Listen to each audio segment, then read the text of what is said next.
Hi there everyone, this is Bob Martin with rcsub.com and the Nautilus Dry Docks, and this is my latest project. This is a 51-inch long Ray Mason Nautilus set up for full RC operation. So I'm going to take a couple of minutes, walk you through my project, see how I solve some problems, and you can see what you think.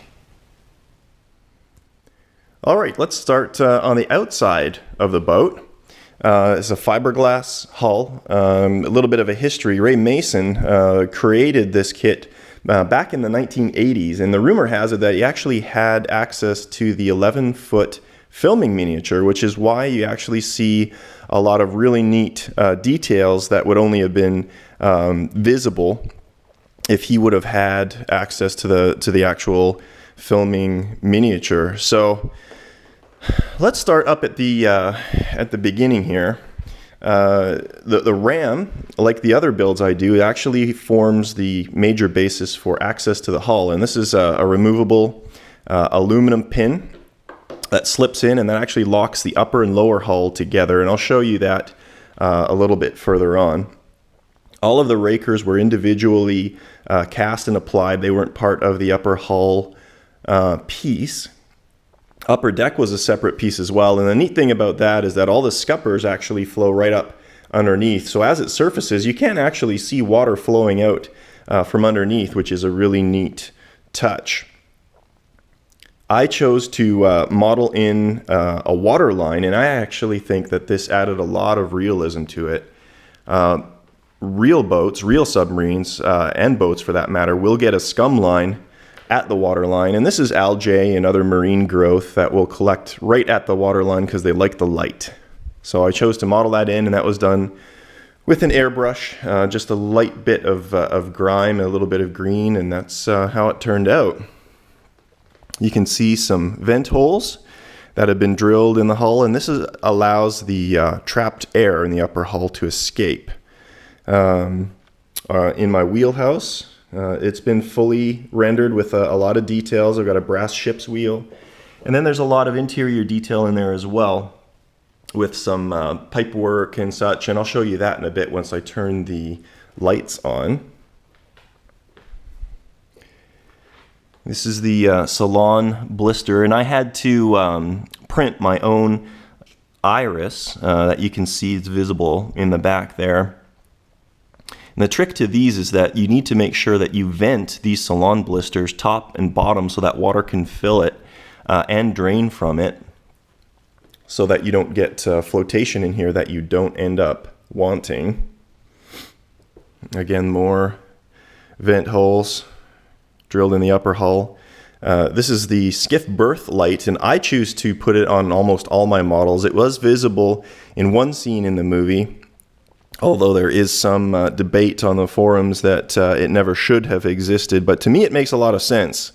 I would think that Captain Nemo, if he were to be coming in at night, would need to see where to dock his skiff, so that one's there. But for RC operation, which is what this boat is designed for, this is great because it's shining up and back, and it gives the operator a great visual reference as to where the boat is. This is a scratch-built propeller made from flat aluminum sheet, and then I printed the hub and sandwiched it in. Moving back, you can see the rudder, and there is a clear piece of acetate in there. It's fully removable. It's just pressure fit. It slips out, but what that does is it actually improves turning radius very, very significantly without adding any visual distraction or inaccuracy to the model. So again, if the owner so chooses, he can display the model without this clear piece of acetate. So now that we have taken a look at the outside of the boat, let's go to the inside, to the guts of it, and take a look at how this thing works. Okay. As I said earlier, the access to the hull was designed to be as simple as possible, and if possible, to not require any tools. And that's actually what I have managed to engineer with this boat. So to gain access, you simply pull the pin, grab the model up on the top here, Lift up on the front, slide it forward, and that is it. You can see a retaining tab in the back here, and that goes into the rear section here, pins the back down. In the front, the ram slips in through a similar retaining tube in the upper hull, and that's what locks it down from the front. So front and back, everything's put together, no tools required. So let's take a look at the guts of the model, the most important part. This is a custom built 3.5-inch diameter watertight cylinder or dive module that was put together by a gentleman by the name of Bob Dimmack with OTW out of the UK. Certainly not the cheapest piece of hardware that you will ever encounter, but in my opinion, very well worth it. It's basically turnkey. When you get it, you just need to add your receiver. Let's start at the front here. You've got these knurled nuts, and this is the retaining system for the model as I chose to render it. A single brass bolt holds down this bar, and that's what traps these knurled nuts. So that locks the cylinder down from the front. Single bolt, and the entire thing slips out. So again, ease of maintenance, ease of access. These are your two power leads. This is the outlet for and inlet for the pump system. This is a pump-based ballast system. Here's your pump and the solenoid for cutting off the supply. Beneath it, you'll have the dive module controller, the electronics module. Here, you can see on the bottom a pair of brass leads and then a single one on top, and those are actually the sensors that detect when the ballast tank is full or empty. Now, the neat thing about this is that the ballast tank is completely isolated from the remainder of the model, which is different than the other cylinders that Bob puts together. So usually what would happen is there would be a small hole that would actually vent air from the ballast tank into one of the either the electronics or the ballast module, and that allows more water to go in. But with this model, this is sufficient enough ballast to cause the model to dive and surface to scale waterline. It only fills about half or perhaps 60% of the way, as you can see for that pin, and that's what actually automatically cuts the pump on and off. In the center, you can see the main run for the servo leads and for the main power.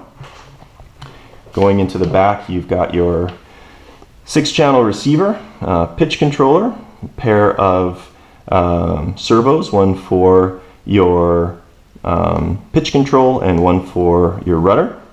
Underneath, you have the speed controller. And again, when you get this, it's all set up with the pitch controller, with the speed controller. Everything's pre-wired. You just add your servos, your receiver, and you're basically good to go.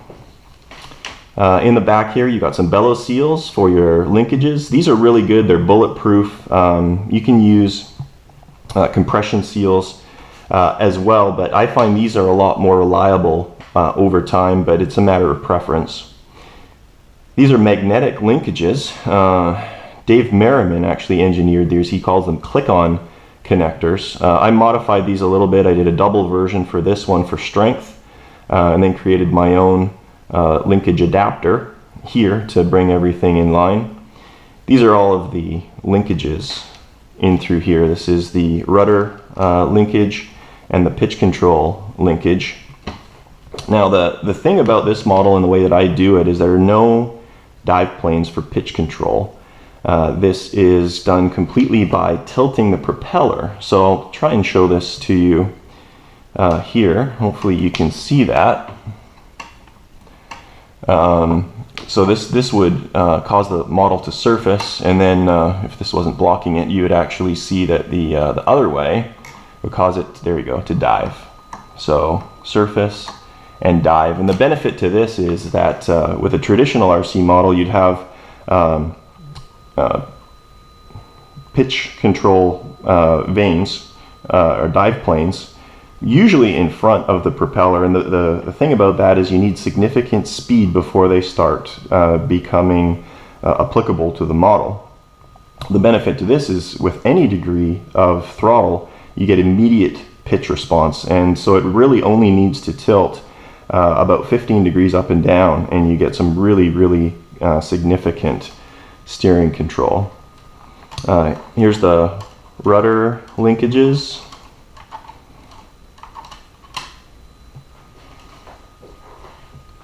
And the last thing I want to show you on this is the fact that all of this is completely accessible. So these are brass retaining rods. There's two of them, one for each side. I'll pull that out. And now what you've got is complete access to all the good stuff on the back here. So let's just take another quick look at what we've got in here. This is the pitch control. It runs, the main drive shaft runs through a universal joint, and that allows it to pivot in through here. The main control rod is blocked off from going too far so that the propeller hits the rudder or a model. We certainly don't want that to happen. There's a linkage arm that goes on the bottom there, and that's what basically drives the pitch control up and down. Let's take a quick look at the rudder linkage, which is actually a neat setup here as well.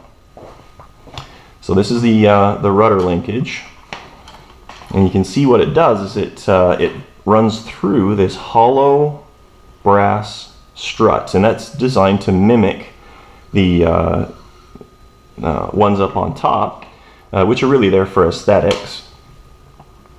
And then it runs down around the propeller and then to the rudder. So the only linkage you see is this bit of bar here. So again, it doesn't detract at all from the aesthetics of the model, and I find it to be very reliable, and it still makes for a beautiful display model. So that's the interior workings of this boat. The last thing I'll show you is underneath here. I've got a 4 amp LiPo battery, lithium polymer battery, sits in a cradle underneath, and I know some of you will be saying, what the heck are you doing? It's sitting out in the wet. Well, this is actually not a cheap battery. It comes from Max Amps, and they rate it as being waterproof. So I took their word at that, and I've used this in the past, and it's worked exceptionally well. I did add some additional silicone to the ends just to be sure. So it's a sealed battery. Power runs up through this adapter, and this would split off, one for the dive module and the other one for the lights. So the neat thing about this setup is that you could, if you wanted to, run lights off of battery power alone. Or the other thing that I did is I supplied the owner with this power adapter. So what you can do is run this lead up through the drain holes in the bottom, and if you wanted to display this model, you simply plug it in and you'll have lights for a really neat display model. So you give me a minute, and what I'll do is seal this thing back up. I'll hook the lights up and you can see what it looks like in operational trim.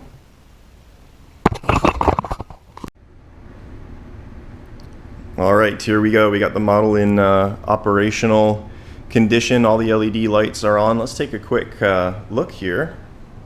Take a look in the wheelhouse. You can see all of the interior detail in there. White LED lights, cool white LED lights around the salon.